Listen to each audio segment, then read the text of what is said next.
కిలోల స్వచ్ఛమైన ఆవు పేడ ఫ్రెష్ తీసుకోండి. ఈరోజు మనం తయారు చేసే ముందు రోజు ఫ్రెష్ ఆవు పేడ, 2 కిలోల బెల్లం 2 కిలోలు, 2 కిలోల శనగపిండి 2 కిలోలు, ఆవు మూత్రము 5 లీటర్లు. ఆవు మూత్రము ఫ్రెష్ది కాకుండా ఎంత పాతదైతే అంత బెస్ట్ రిజల్ట్స్ ఉంటాయి మనకి. అది చూసారా, పుట్టమన్ను.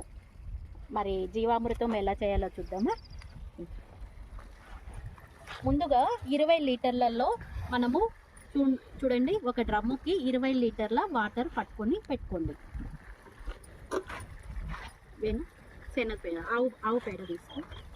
20 లీటర్ల నీటిలో 10 కిలోల ఆవు పేడ వేసేయాలి. 10 కిలోల ఆవు పేడ,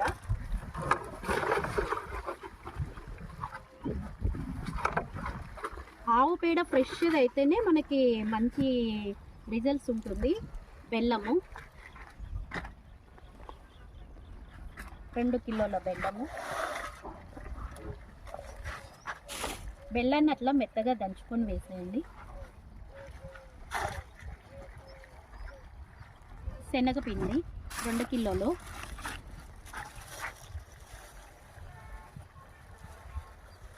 శనగపిండి 2 కిలోలు, పుట్టమన్ను. శనగపిండి వేసినాక మనం చూసారు కదా, ఉండలు లేకుండా కలుపుకోండి.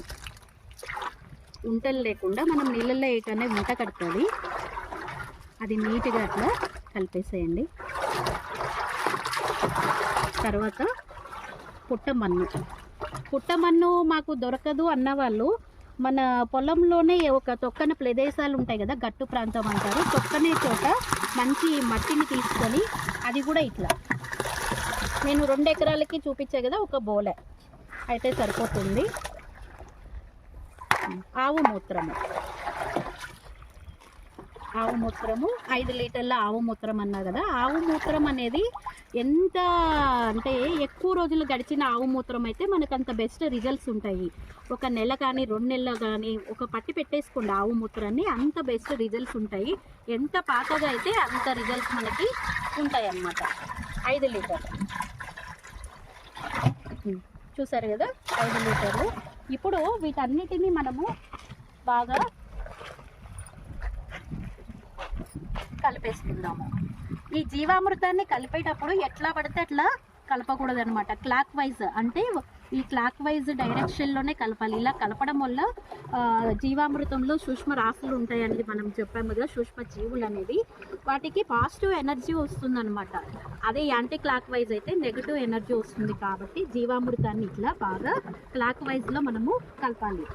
ఈ జీవామృతాన్ని ఎప్పుడు కలపాలి? ఉదయం ఒకసారి కలపాలి, సాయంకాలం ఒకసారి, ఇట్లా క్లాక్ వైజ్లో 5 నిమిషాల పాటు క్లాక్ వైజ్లో ఇలా కలపాలి. ఈ విధంగా కలిపిన జీవామృతం మనకి 3 నుంచి 5 రోజుల్లో రెడీ అవుతుంది. చూసారు కదా, 5 రోజులకి మన జీవామృతం ఈ విధంగా తయారైంది. క్లాక్ వైజ్లోనే తిప్పాలనుకున్నా కదా.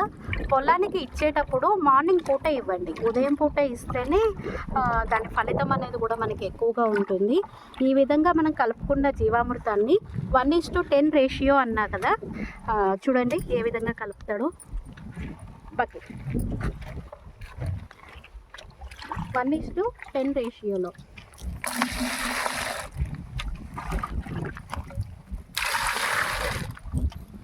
4 జగ్గులు పోయి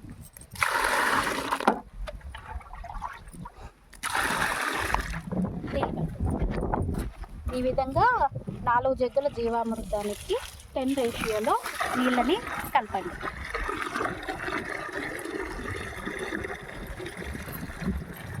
మీ చెట్ల యొక్క ఏజ్ని బట్టి, ఇప్పుడు మావి 2 years ప్లాంట్స్ కాబట్టి నేను ఒక చెట్టుకి 2 జగ్గుల జీవామృతం ఇస్తున్నాను. ఏజ్ని పెట్టి పెంచుకుంటూ పోండి. మరీ చిన్న మొక్కలు అయితే 1 జగ్గు జీవామృతం సరిపోతుంది. 2 ఏళ్ళ చెట్లు కాబట్టి మామిడి చెట్లు నేను 2 జగ్గులు ఇస్తున్నాను. ఈ విధంగా మనము తయారు చేసుకున్న జీవామృతాన్ని ప్రతి చెట్టుకి 2 మొక్కలు చొప్పున ఇద్దాం.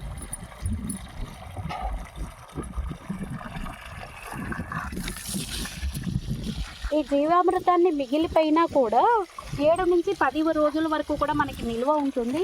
ఈ విధంగా మిగిలిపోయిన జీవామృతాన్ని చెట్లకి పోయిగా మిగిలిపోయిన దాన్ని నేలలో సారం కోసము భూమిలో కూడా మనము చల్లచ్చు అనమాట.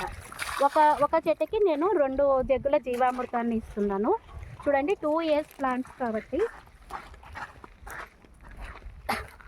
మిగిలిపోతే మీరు ఇప్పుడు పప్పాయి చెట్టు ఉంది, చిన్నగా ఉంది కాబట్టి 1 జగ్గు మాత్రమే ఇచ్చాను నేను, చిన్నగా ఉంది కాబట్టి.